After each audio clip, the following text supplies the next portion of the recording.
Cum ne putem găsi clienții ideali apelând la platformele de promovare online? Iată întrebarea la care își propune să răspundă acest episod. Salut! Sunt Irinel Bogdan și îți urez bine ai venit la podcastul Pune Suflet.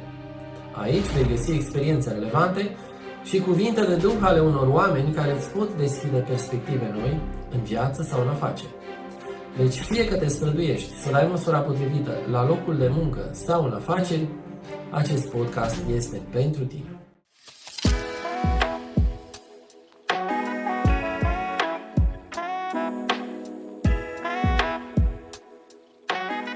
Cum reușim noi astăzi, cu ajutorul platformelor de promovare online, să găsim clientul ideal, cel care este în măsură să ne ajute în dezvoltarea propriei afaceri?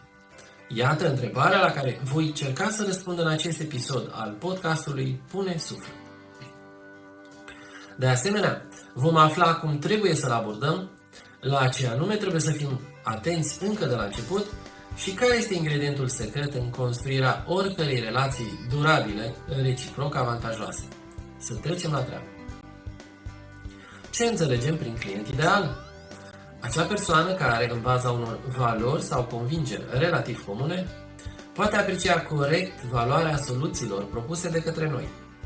Dar pentru a găsi cât mai ușor clienții care ne pot susține în dezvoltarea propriei afaceri, după cum ne arată și Russell Brunson în cartea sa Traffic Secrets, este nevoie să avem în vedere trei aspecte esențiale. O strategie proprie. Dacă știi deja care este profilul clientului tău ideal, ai aflat unde și în compania cui își petrece timpul, e doar o chestiune de timp să găsești și modalitatea potrivită de a ajunge în fața lui și a-i spune cu ce îi poți fi de folos. Clientul ideal, cel chemat să aprecieze cu adevărat beneficiile oferite de către tine, nu va rata ocazia de a te remarca atât pe tine cât și oferta ta. De ce? Pentru că el știe mai bine decât tine ceea ce îi poate rezolva o problemă sau îi poate oferi satisfacția unei dorințe împlinite. Atâta timp cât ne propunem să ajungem în fața clienților prin canalele care ne stau la dispoziție, totul este în regulă.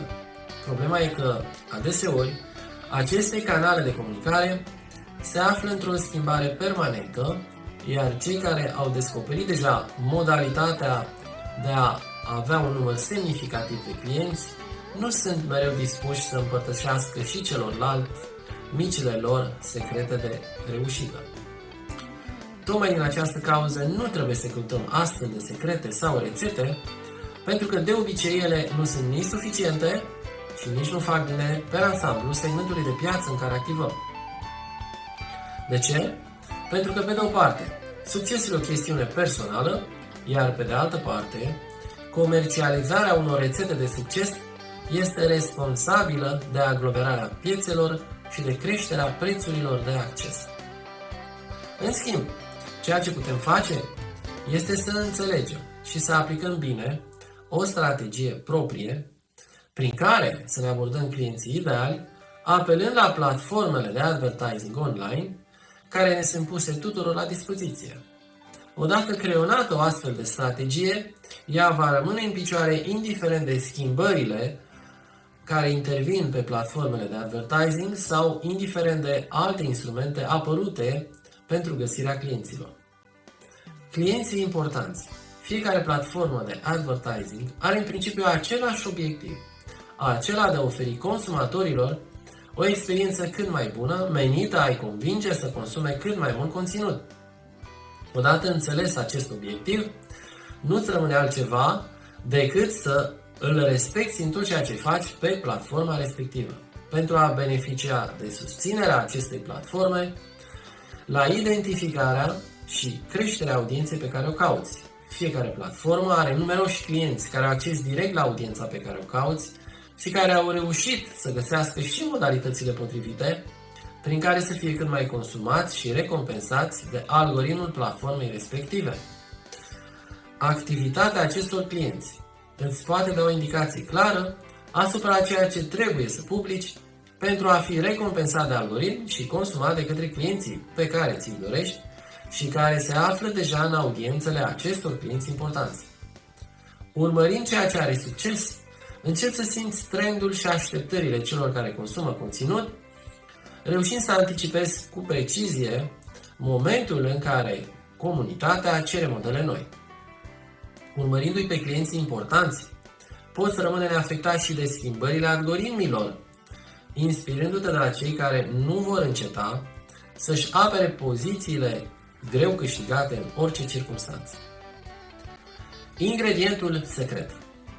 Fiecare platformă îți oferă mai multe oportunități de publicare a conținutului, prin urmare e deosebit de important să înțelegi specificul acelei platforme și să vezi care din aceste modalități te poate ajuta să publici cât mai rapid și mai ușor. De obiceiul de a publica te vei bucura și atunci când vei deveni cunoscut și tot acesta va fi în măsură să te susțină pe poziția câștigată. Majoritatea audienței tale te va descoperi abia după un număr însemnat de publicări și abia după ce ți-ai găsit propria voce. Abia atunci vor căuta să afle cât mai multe despre tine, consumând cât mai mult din conținutul pe care cred că l-au pierdut. Aici nu poate fi vorba de a pierde ceva, ci doar de a ajunge la momentul potrivit, care ne va descoperi tuturor atât ceea ce îl precede, cât și ceea ce urmează.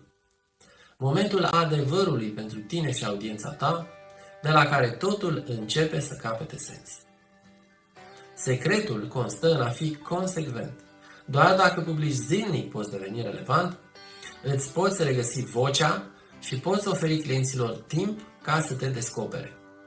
Publicând zilnic, vei putea să-ți testezi conținutul, contribuind ușor la configurarea unor servicii și produse menite să satisfacă cele mai exigente cerințe.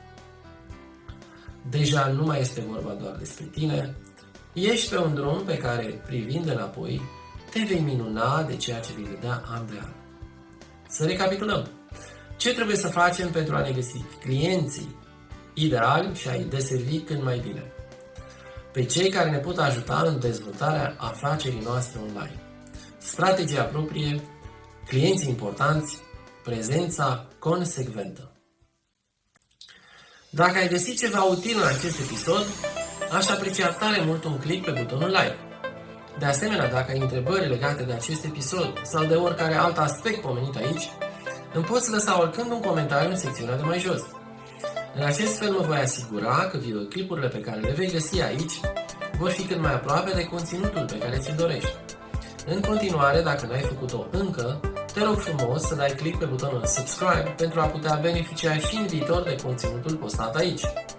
Iar dacă dorești să afli mai multe despre activitatea mea, mă găsești oricând pe irinelbogdan.com. Îți mulțumesc pentru atenția acordată și te aștept cu drag la episoadele următoare. Doamne ajută!